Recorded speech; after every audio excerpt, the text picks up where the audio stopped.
Yeah, shake it up and dance it like no more drama. Shut the doors, Philippines know what I got. The world keeps talking, but we ain't walking. We keep on dancing, that's how we rock it. 7,107 islands of BBC, pieces of heaven. Piliin mo linang Pilipinas. Piliin mo linang Pilipinas. Piliin mo linang Pilipinas. Piliin mo linang Pilipinas. Piliin mo linang Pilipinas. Pakulo ang kwintas ng pera. Piliin mo yan kapit mo. Iwanan niyang itas. Piliin mo Pilipinas.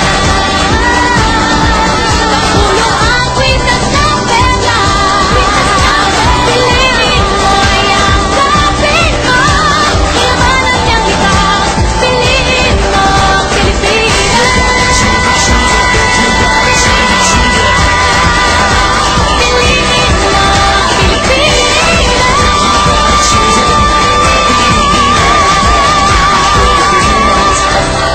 Piliin mo ang Pilipinas.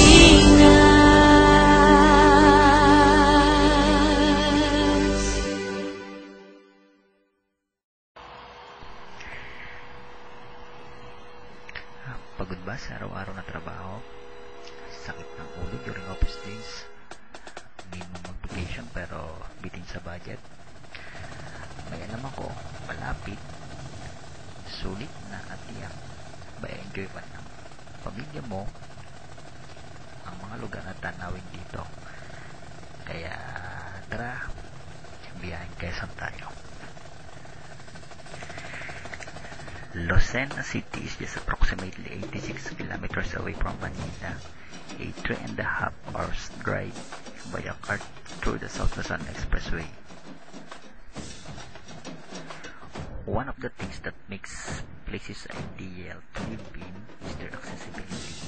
And here in Lucena City, we have the Lucena Grand Central Terminal to take care of that. Located at Barangay Ilayan, Dupay, Lucena City.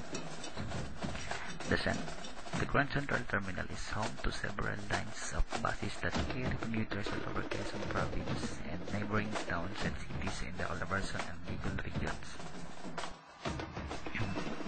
So, easy step lang para makarating ka ng Lucena from Manila. To Grand Central, tara, tungo naman tayo sa isa sa pinakakilala na hotel dito sa Lucena, Diamond Hotel and Resort, a 4,000 square meters resort and hotel, is well patronized by famous celebrities and well-known personalities. The romantic ambience that achieve elegance coupled with the Filipino way of service drives back our hotel guests.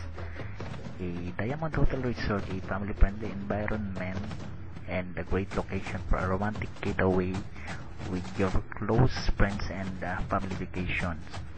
The rooms is up to date and clean, has a huge with a nice showers and whirlpool tubs. They have a lovely pool and soft sunbeds. Staff and their staffs are very supportive and attentively to their customers. So, if you seek a great place for relaxation, try this place. It's an excellent break to appropriate pleasant resort in Lucena City, and it is near or located at the prime area of Lucena City, which is just about 100 meters from SM City Lucena and across San Isidro Church. The resort is also near the Dalahican Port. The Dalahican Port is a famous source of fresh seafoods where the hotel guests can buy. Well, next we have the Silver of Lucena na matatagpuan natin dito yung iba't ibang uri ng restaurant na tsak magugustuhan nyo kasi mura at tsak swak na swak sa panlasa nyo, like the Antigua, the Hacienda Inn, and the Buddies. And kapag kinapos ka sa budget mo, napakarami o napakadaming bangko na pwede mong pag-withdrawhan dito, like BDO, SWS Bank, BPI, RCBC, so on and so forth. And so I give you a short or a brief history about Lucena. Lucena was originally a barrio of Tayabas town, then the capital of Quezon province of Tayabas. Dito ay Quezon na ngayon. At ang unang ipinangalan dito ng mga Spaniard ay Buena Vista, which is beautiful scenic spots. And in late 17th century, it was changed to Kota, na ang ibig sabihin ay meaning is strong port, para may pagtanggol tayo sa mga piratang Muslim. And on November 5, 1897, tinawag na siyang Lucena. At ito ay naging tribute to the late Reverend Mariano Granja. And on June 1, 1882, it became an independent municipality. And the next we proceed to the heritage site here in Lucena, the Quezon Capitol, and the 82-year-old Terrace Park. Na alam niyo ba itong Terrace Park na ito ay 82-year-old na. However, it's not just a favorite prominent area, it is also where the monument of Quezon's favorite sun stands as its most imposing landmark in the middle of the lagoon. First-time visitors usually gather around the double life-size bronze statue of the late President Manuel L. Quezon, whose 113th birth anniversary will be celebrated on August 19. And more fun here in Lucena. So, tara, pasyal tayo dito. On our day 2 here in Quezon, tara, Tayabas naman tayo. Alamin natin yung iba't ibang tourist spot sa Tayabas. Tara, isa-isahin natin sila. Kaya, first, we have one of the heritage site here in Tayabas, Quezon. First is San Miguel de Arcangel Basilica Minor. The Basilica Minor is located on an elevated ground with Mount Banao and Mount San Cristobal on the background. The Basilica, mute witness to the history of Tayabas, underwent numerous transformation from an ordinary Camarine type church made of bamboo, nipa and danahaw, to a 103-meter inland church made of concrete and stones. One will get to appreciate the influence on the architectural and interior design as manifested on its facades and church interiors. Secondly, we have the Casa Comunidad de Tayabas at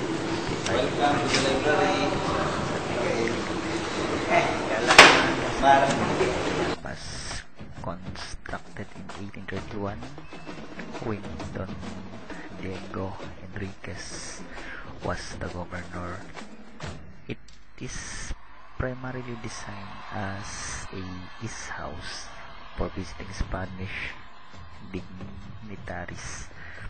Casa de Comunidad is a national historical landmark which houses the local museum and the municipal library. It is host to many cultural and historical activities, and take note for this, it is the biggest bahay na bato ever restored by the National Historical Institute or NHI. Nagutong ba? Dalawang heritage. Pariyadan lang tayo. Dito tayo sa kakaibang uri ng pansit. Dito tayo sa sikat na pansit Habhab. At take note, spoon or fork are not able or allowed when you eat this kind of food. Kailangan nyo lang gawin is gamitin yung mga bibig nyo sa pagkain ito. That's why it's called pansit Habhab. So let's proceed to another historical site here in Tayabas. At yak sa isang to, mamamangha kayo. And it's called the Puente de Malagonlong. Puente Malagonlong, a declared historical site by the National Historical Institute.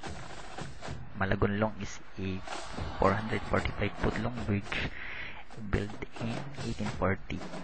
It was the longest bridge ever made during the Spanish colonial era, with approximately 100,000 adobe blocks used. The Malagonlong Bridge is said to be the one of the oldest and longest stone arch bridge found in the town of Tayabas, province of Quezon. The bridge is reported to have been built between the years 1840 and 1850 under the direction of the Ministro del Pueblo. 155 years after its construction, the bridge remains a testimony to the excellent stone arch bridge craftsmanship that was its foundation. It's joined other such bridges in the world that are worthy of preservation, as it provides us a window to the past when natural materials such as stone, molasses, eggs, and bloods resulted in a structure that lasted through the ages. The bridge crosses the Dumakaa River and connects Tayabas to town towards its eastern side. Specifically, it connects Barangay Matiuna and Barangay Lakawan, as well as the municipalities of Mauban, Pagbilao, and Tayabas. Malagonlong Bridge is proudly claimed by the citizen of Tayabas as an important heritage object that remind them of the history and uniqueness of the city. Yung next nating lugar is ito yung lugar na hindi nyo pwedeng ma-miss, kasi ito yung kung saan nabibili yung mga sweet delicacies here in Tayabas, Quezon. Tayabas has always been one bastion of Quezon's limited but tasty cuisine. In fact, a particular area is named after one of its famous kasabang cake, now in Quezon and Nervi province as Budin. This area is located in the Emilio Jacinto Street, city of Tayabas, and also known as the Budin Street or Calle Budin. And the next we had the Rodilas restaurant, which turned out to be famous for their yema cakes. And dito yun talagang hindi nyo pwedeng mamiss dito, kasi original to dito sa Rodilas restaurant yung yema cakes nila, and talagang asin napakasarap nung pagkakatimpla nila dito. On our day 3, we have Pagbilao, Quezon, at sabi nila dito sa Pagbilao, dito mo matatagpuan yung iba't ibang uri ng mga tourist spot na tanging sa Pagbilao lang. So tara, treasure natin ang lugar na to. So here we go, Pagbilao, Quezon. Trivia muna tayo about Pagbilao, na ang bayang to ay nagmula sa Papag at Bilao.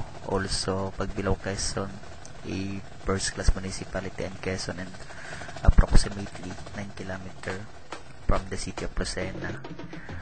Famous ito sa mga white sand beaches, and also known for having one of the largest power plant in Luzon, which is the Team Energy. Papag at Bilao Festival, another addition to the colorful festivities in Quezon Province. Papag at Bilao Festival is first celebrated with the Araw ng Pagbilao last 2009. It has become an annual celebration together with the Feast of Saint Catherine of Alexandria.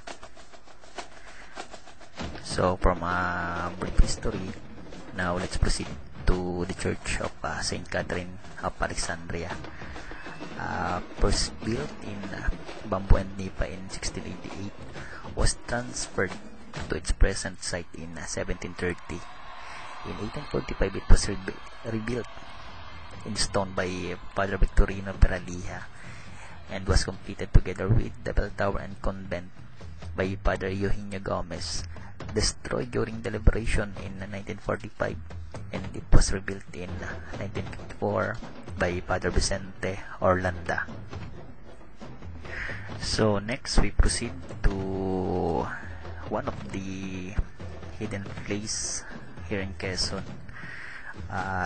It is called Cuevang Lampas. It is located on southwestern cove of Pagbilao, Grande Island in Quezon. Simply expecting to see this nice cave with seawater on its floor, we had no idea we were going to one of the most scenic beaches we have yet seen within the mainland of Luzon. So whether you are interested in caves and geological formation, or you are an avid lover of white sand beaches, you are going to love this place. This Cuevang Lampas is one of the hidden place or paradise in Quezon. These beaches is not so accessible, I tell you, but that's also the reason why this place remains uncrowded and have preserved its beauty. Nature's lover and adventure seekers love this place.